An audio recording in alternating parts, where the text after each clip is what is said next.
The bank's governor, Lesetja Kganyago, downplayed the economic fallout, stating that the U.S. is a significant trading partner, but not as crucial as Europe, China, or the Southern African Development Community. The bank posits that a 30% tariff on U.S. imports from South Africa is expected to reduce growth by only 0.1 percentage point.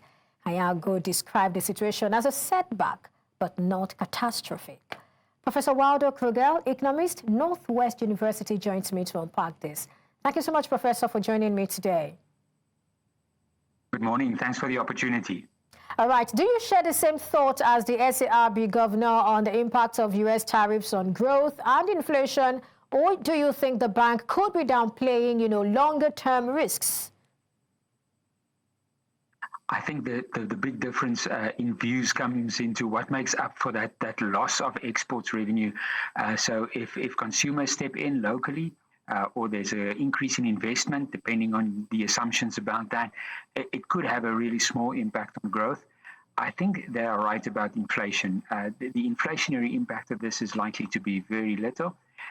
It could work through a depreciation of the rand-dollar exchange rate and increasing the cost of imports into South Africa. But it seems like the dollar is weakening this year particularly, and is set to weaken further.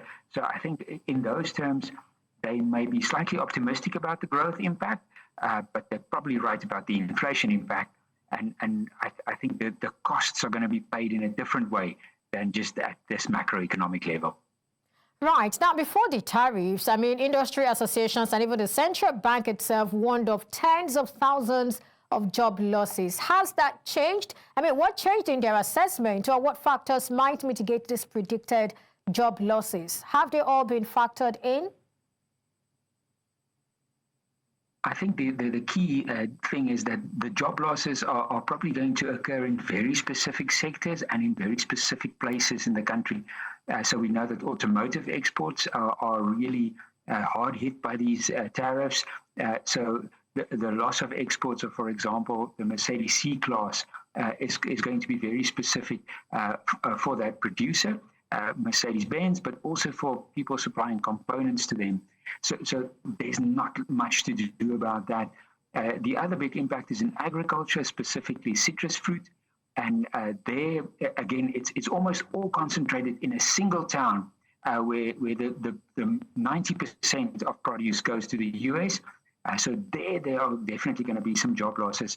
But I think more widespread across the country is unlikely.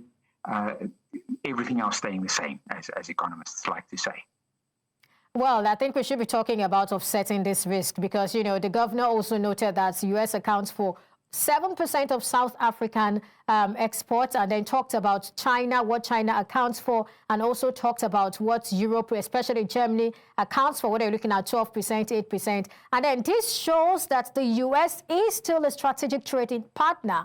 Do you think South Africa should be thinking of how to offset the envisaged impact? Whether it's muted or catastrophic, you just tried to explain how that it's concentrated in some sectors and in some areas may not have that wide impact on, the whole country. But there are human beings, who are working in these sectors, who are working in these places, and we expect that there will be an impact. So talk to us about this. At the moment, the talk locally is all about pivoting to new markets and expanding into new markets. And I think for the agricultural products, there's a good possibility that they'll be able to, over the next 2, 3, 4, 5 seasons, sell more into different markets. Those oranges that are now too expensive in the US will find another market.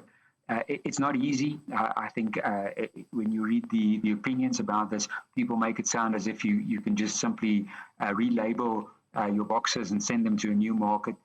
It's costly, it's time-consuming, and even in the countries that are friendly towards South Africa, there are still high trade barriers and sort of these phytosanitary barriers.